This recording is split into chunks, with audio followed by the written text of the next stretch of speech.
ഉപഭോക്താക്കൾ KSEB ഓഫീസിലേക്ക് പായും തലയിണയുമായി വരുന്നു. ജീവനക്കാരെ കയ്യേറ്റം ചെയ്യുന്നു.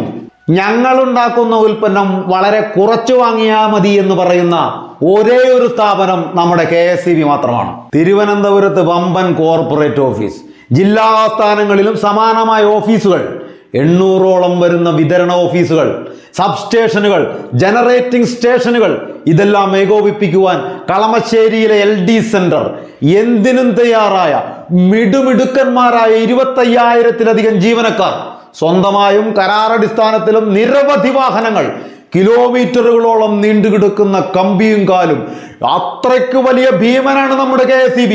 എന്നിട്ടും ഈ ചൂടുകാലത്ത് ജനങ്ങൾക്ക് കിടന്നുറങ്ങാൻ പറ്റുന്ന വിധത്തിൽ വൈദ്യുതി വിതരണം ചെയ്യാൻ കഴിയുന്നില്ല. അതിനർത്ഥം ഇപ്പോഴുള്ള ഉപഭോക്താക്കളുടെ എണ്ണം അനുസരിച്ച് നിലവിലുള്ള വൈദ്യുതി വിതരണ ശൃംഖല പോരാ എന്നാണ്. ഈ പ്രതിസന്ധിക്ക് കാരണം ഗവൺമെന്റും KSEB മാനേജ്മെന്റും മാത്രമാണ്. തൊഴിലാളികൾ വിചാരിച്ചാൽ ഈ പ്രതിസന്ധി തീർക്കാൻ കഴിയില്ല. അതുകൊണ്ട് നിലവിലുള്ള വിതരണ ശൃംഖല മെച്ചപ്പെടുത്തണം, കൂടുതൽ തൊഴിലാളികളെ നിയമിക്കണം. 33 kV 66 ആക്കുകയും 66 110 ആക്കുകയും 110 220 ആക്കുകയുമാണ് ചെയ്യേണ്ടത്. അങ്ങനെ വിതരണ മേഖലയും പ്രസരണ മേഖലയും ശക്തിപ്പെടുത്തുകയാണ് ചെയ്യേണ്ടത്. എങ്കിലേ വൈദ്യുതി കൂടുതൽ ലഭിച്ചാൽ തന്നെ അത് ഉപഭോക്താക്കൾക്ക് വിതരണം ചെയ്യാനാവൂ.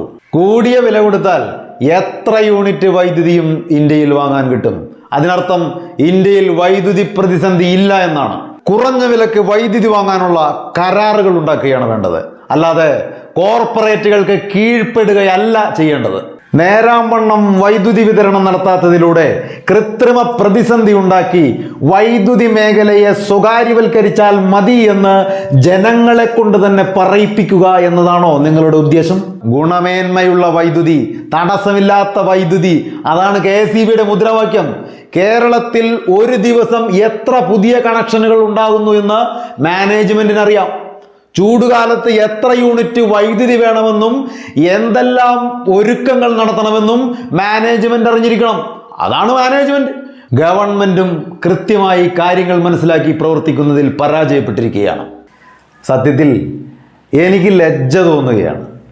IAS-കാരനായ ചെയർമാൻ, തത്തുല്യ യോഗ്യതയുള്ള ഡയറക്ടർമാർ, ഉന്നത വിദ്യാഭ്യാസമുള്ള കുറെ ഉദ്യോഗസ്ഥന്മാർ, ഇരട്ടച്ചാങ്കുള്ള മുഖ്യമന്ത്രി, പിന്നെ കുറെ മന്ത്രിമാര്, എന്നിട്ടും കേരളത്തിലെ ജനങ്ങൾക്ക് ഈ ചൂടുകാലത്ത് നേരാംവണ്ണം വൈദ്യുതി വിതരണം ചെയ്യാൻ കഴിയുന്നില്ല. എനിക്കൊന്നേ പറയാനുള്ളൂ, ആ പാവം KSEBയിലെ തൊഴിലാളികളെ നാട്ടുകാരെ കൊണ്ട് തല്ലുകൊള്ളിക്കരുത്. പിന്നെ കേരളത്തിലെ ജനങ്ങളെ ഇരുട്ടിലാക്കരുത്. ഒരപേക്ഷയാണ്.